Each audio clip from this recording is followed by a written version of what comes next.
What's up, everybody? It's Pete from the basement, back with another special segment for you. This one's called, hey Steve, do a reverb here. Comics that never were. Yeah, cool. Or, in this case, comics that were and then stopped being were, or something like that. You following me? Anyway, I want to thank everybody for writing in and letting us know which comics that you guys were reading, and then all of a sudden the stories just stopped for whatever reason. Either the creative team got something better to do, editorial felt that the sales of the first book or two just weren't up to snuff, or somebody just got lazy, somebody lost the file, somebody spilled coffee on the script, somebody didn't put a cover sheet on their TPS report, something happened. And either way, we lost a lot of great storylines that probably would have been pretty cool. Eventually, maybe these stories get finished, like the case with Wolverine versus Hulk. That story was like 3-4 years old, and then all of a sudden 2 issues come out, they stop. 4 years later, Leonard Yu gets a fucking fire in his ass and says, oh, I'm going to finish that. Okay, so the story turned out pretty good, surprisingly. And fucking good for him, because if it didn't, he would have got a backlash of shit over it. Here's another one. This is my personal choice, and we got a lot of letters about this as well, so thanks to everybody who was reading Iron Man Viva Las Vegas. I have it here in my little back to front bag. This came out with 2 issues, correct me if I'm wrong, I don't think they ever got to 3, which was beautifully painted. It was a cool story of just Tony Stark in Las Vegas, and he winds up fighting Fin Fang Foom.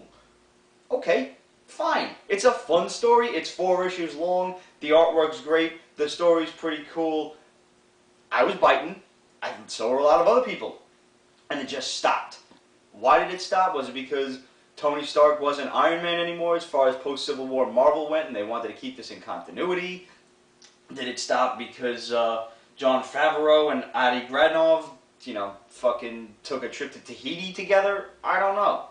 But either way, I miss this story, and I would probably like to see it, you know, start coming out again. I would not buy issues 1 and 2 again if they re-released it like they did with Ultimate Wolverine and Hulk, but that's probably what they'll do. Want to thank Captain Sweatpants for writing to us about All-Star Batman and Robin, which apparently I wasn't reading this story because I don't like Frank Miller's Batman. I thought he was a fucking asshole, and it just, to me, it wasn't Batman. But that's just my opinion, America. I could be wrong. I don't want to get off on a rant here, but any Batman that's fucking, I don't know, it's just Frank Miller. He wrote him like an asshole. Look. He was fucking beating the snot out of people. He's a mean, nasty bastard. I think he even killed somebody. I don't know. Correct me if I'm wrong. Anyway, apparently All-Star Batman and Robin ended with issue 11, and it was supposed to go to 12 like All-Star Superman. Never happened.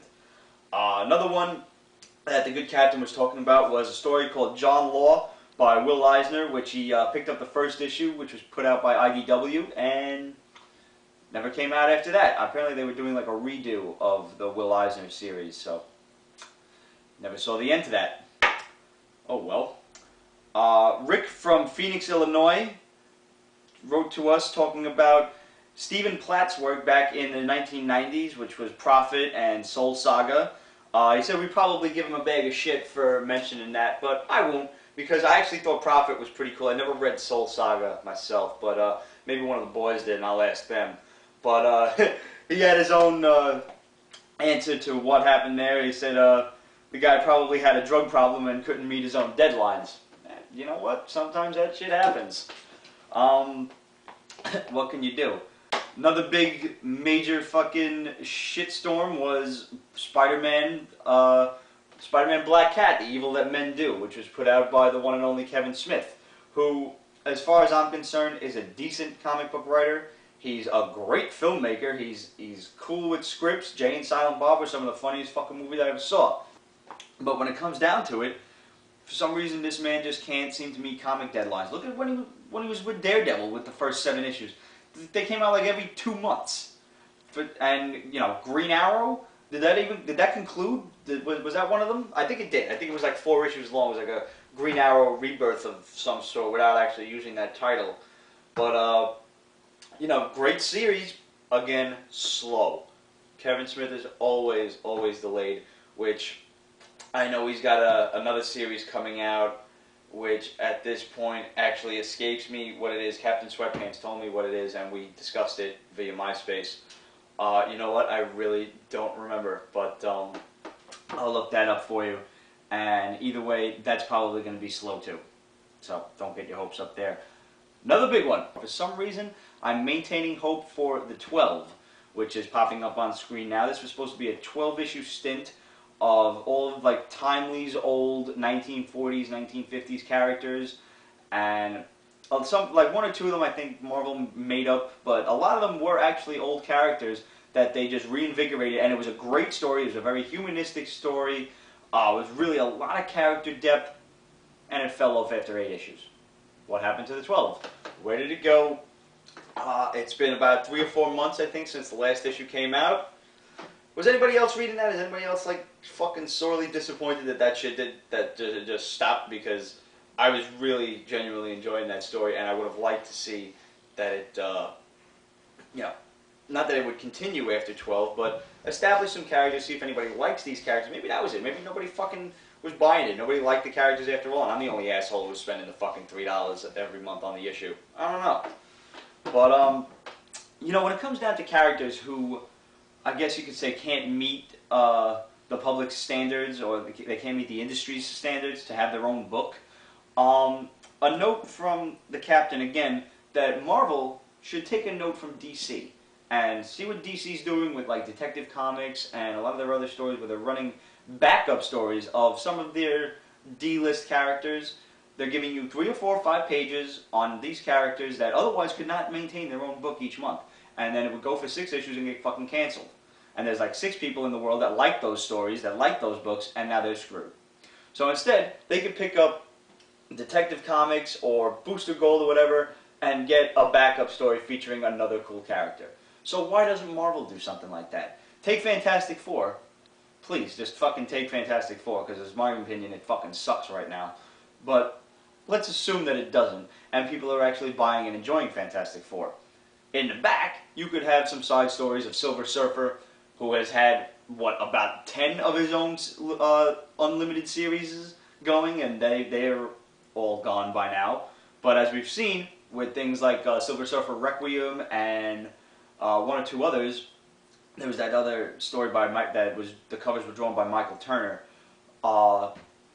Silver Surfer is a cool character. People like him. He just can't seem to maintain his own series. So why not take those limited series, throw them in the back of the book? You want to charge me $3.99 for a book? Justify that. Give me some substance to these books. You could throw Namor into the back of Fantastic Four. You could throw a little Venom story in the back of Spider-Man. You could throw a fucking anybody in the back of Spider-Man. He's got a supporting cast a mile long. I mean, for God's sake, you could throw a Dazzler story in the back of X-Men. You wouldn't do that, but I mean, you could. You could throw a Nightcrawler story in the back of X-Men. Steve would probably like that. I know a lot of people that would like that. Nightcrawler's a pretty popular character. Thanks, Ramon. So, that about covers my rant on comics that were and then stopped being were. They fell off the wayside. Maybe we'll see them again. Maybe they'll be as successful as Ultimate Wolverine vs. Hulk, and they'll actually be good stories, worth reading. Black Cat, The Evil That Men Do was just okay. No offense to Kevin Smith. I like the guy a lot. I don't know. Just the story I didn't care for too much. But I would love to see Iron Man Viva Las Vegas finish. I'd love to see the 12 finish. And if there's any more out there that you guys can think of, drop us a line. Let us know. Let us know what you're reading right now. Let us know what you think of Blackest Night. Let's hope that doesn't fucking fall off, because I love Green Lantern. Flash Rebirth could fall off, though. Fucking Action Comics could fall off. I know, I get shit about that. I'm not gonna stop picking on Supermans. Alright, I'm sorry. Well, that's about it. So, we'll see you guys in a week. Later.